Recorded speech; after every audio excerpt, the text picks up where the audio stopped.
I'd like to give you a perspective of where Israel is and where Jerusalem is within the state of Israel. So here's the world uh, uh, with all of Africa, some of Asia appearing on the right, Africa on the lower part. And I'm going to point with my arrow, and I hope you can see it. This is where I am up here in the United Kingdom, and I'm about at this location. And Israel is down here. You probably already know this.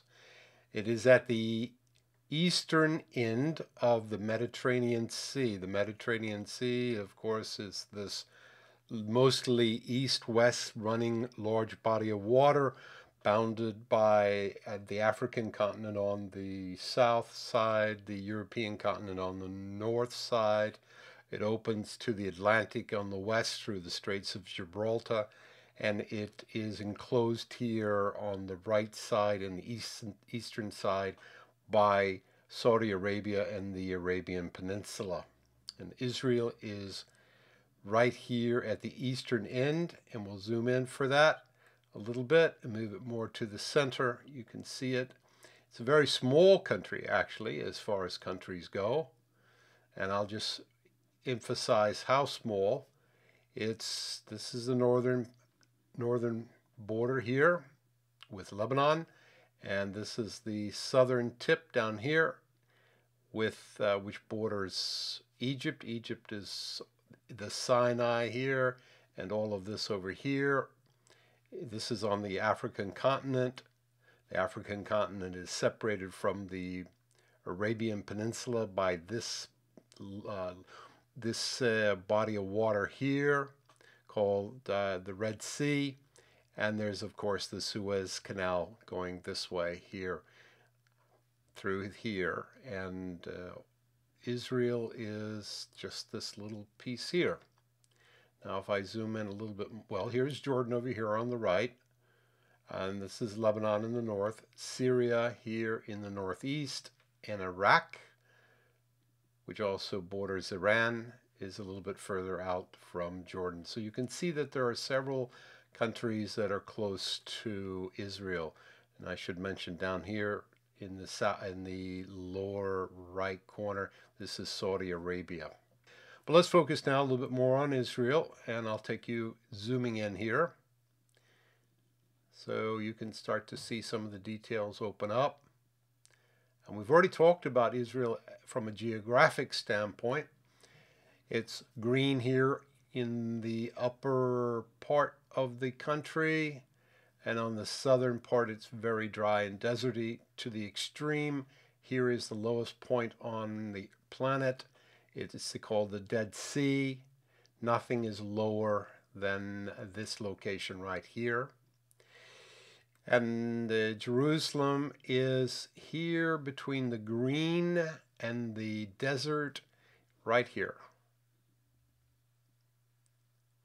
This is quite a high rise in elevation. If you leave the Dead Sea area, there's a highway that goes along the side. If you leave and start to climb back up to go to Jerusalem, you can feel your ears popping several times. This is about, I'm going to do this from memory. I believe this is about 2,000 meters of elevation here. So it's like going up the side of a mountain to go from the Dead Sea up to Jerusalem. And I hope you can follow the context of this conversation and lecture. Now we are moving into the city of Jerusalem itself. It is now the largest city in Israel, where Tel Aviv originally was the largest. Now Jerusalem has taken over, and I'm going to, off the top of my head, I think it's 800,000 people that live here. It's a very close and compact city, and it's constantly expanding. Now, if you will follow me, I'm going to move the old part of the city, which is called the old city, or the old part of Jerusalem, into view.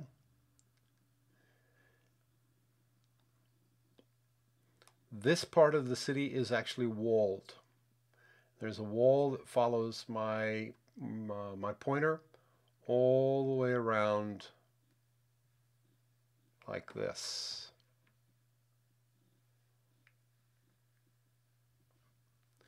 This is the oldest part of the city of Jerusalem. We've already talked about the Garden Tomb, and I'll just point that out again. It's here, just outside the walled part of the city. Inside the walled city are several features, several churches, several synagogues, and several mosques. Now I'm going to focus in a little bit further on this part right here. This is called the Western Wall, and you can see the word changed from blue to white. This is what we're really focusing in on right now. This area here is the Temple Mount, and I highlight that for you with my pointer. There's different ideas about what this area was originally used for. In Judaism, it is considered to be the site of the temple. There are good arguments for that, and there are opposing arguments to it. But for now, it's considered to be the site for the old temples. There were two in the past. The temple built by Solomon, which was destroyed and left. It was rebuilt, and in its best condition, it was called Herod's temple. And finally, it was destroyed in 70 A.D. Generally speaking, the most preferred place for where the temple would have stood is in this area right here.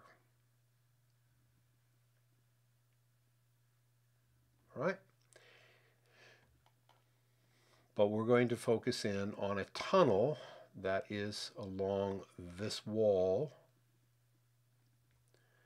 This is the place of division between the city itself and this area called the Temple Mount.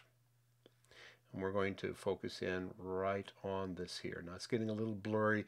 The resolution is fading, so let's just back out. But you now know what we're talking about. We're going to enter a tunnel and walk along this way to the end right here.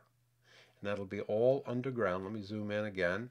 We're going to enter a tunnel and move along this wall underground to this location right here. And then we're going to come back. That's the tour I'm going to take you on, and that's what we're going to see next.